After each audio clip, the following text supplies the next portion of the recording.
and the region should be pleased at this fact. Thank you. So, Commissioner Ferrero Waldner, and I give her the floor. Mr. President, dear Council President, dear future colleague, I may say, honourable members, it's a pleasure to be here. And let me also say, I think it's a delight to have an opportunity again to share views on Georgia. As you are aware, over the last 2 years, Georgia has been through very difficult times, both externally and internally. The war with Russia, that was just mentioned in August last year, left, of course, wounds across the whole region. And Georgia is indeed still struggling with basic issues, such as the essential needs for more than 200,000 displaced people, some of them already uprooted since the beginning of the 90s. And internally, last year's conflict has increased tensions within Georgia. So, disputed elections, for instance, led to months of street protests. We are indeed doing our utmost to help the country take the necessary steps to resolve the difficulties. First and foremost, the implementation of our pledge of assistance of up to €500 million in support of Georgia's recovery is being honoured by us. The implementation of the post-conflict assistance package is proceeding well, and the living conditions of many have already been approved.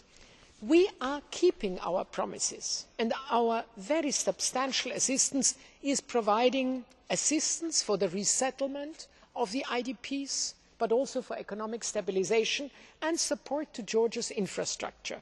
In the coming days, the Commission will also release the first tranche of €46 million of macro financial assistance in grants to Georgia, another part of this comprehensive package.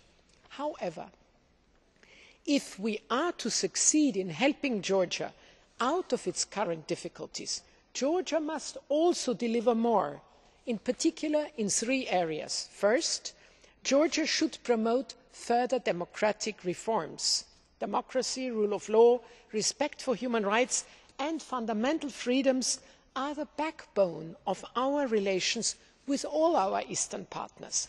And the Georgian President's statement earlier this year announcing a new wave of democratic reforms and stating that Georgia's response to Russian aggression will be more democracy, more freedom and more progress was very welcome.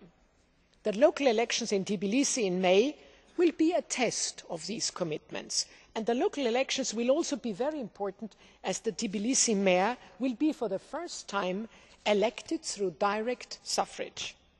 This presents, I think, a major opportunity for Georgia to restore its citizens' trust in the electoral process, and one that must be seized since the shortcomings of the electoral system remain a significant potential source of political instability in Georgia. The second area where we need Georgia to deliver is in demonstrating strategic patience in the aftermath of the conflict, and this is the wording of President Saakashvili himself. As you know, the European Union played a major role in bringing an end to the hostilities and will of course continue to work for a durable solution.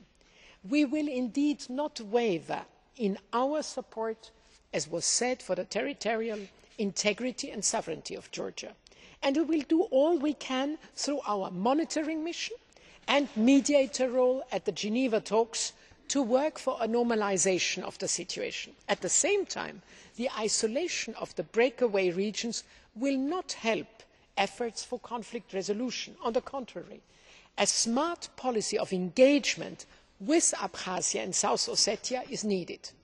We therefore appreciate the stated Georgian policy of strategic patience, which increasingly recognises the need to maintain links with the breakaway regions without restrictions in the interest of citizens and of re-establishing stability in the region.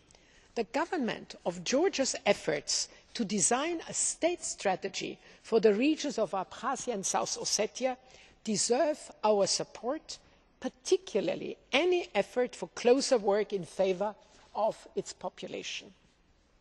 However, we do remain concerned that the law on occupied territories, if too strictly implemented, may unnecessarily increase frictions with the entities and thus complicate the delivery of assistance. The danger is that it will impede economic relations and ensure that steps to normalise day-to-day contacts cannot take place.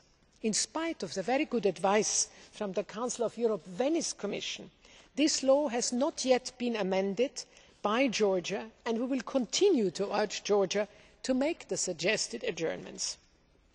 My third point, is that Georgia should actively prepare for negotiations for a new EU-Georgia Association Agreement in the context of the European and Eastern Partnership. We are not sparing any effort to support Georgia, and preparations for the establishment of a new legal framework for our bilateral relations are indeed proceeding quite well. We have swiftly prepared the negotiation directives for an EU-Georgia Association Agreement, which are now currently also under discussion in the Council. The draft negotiation directives include the future establishment of a deep and free and comprehensive free trade area.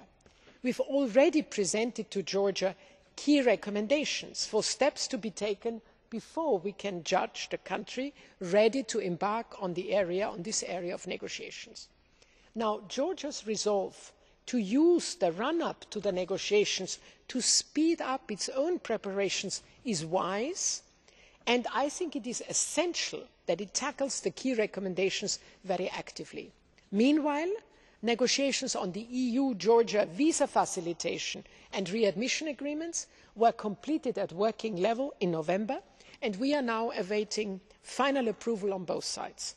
These agreements are a milestone in our partnership, demonstrating once again the concrete benefits that our closer relationship can bring for the people of Georgia.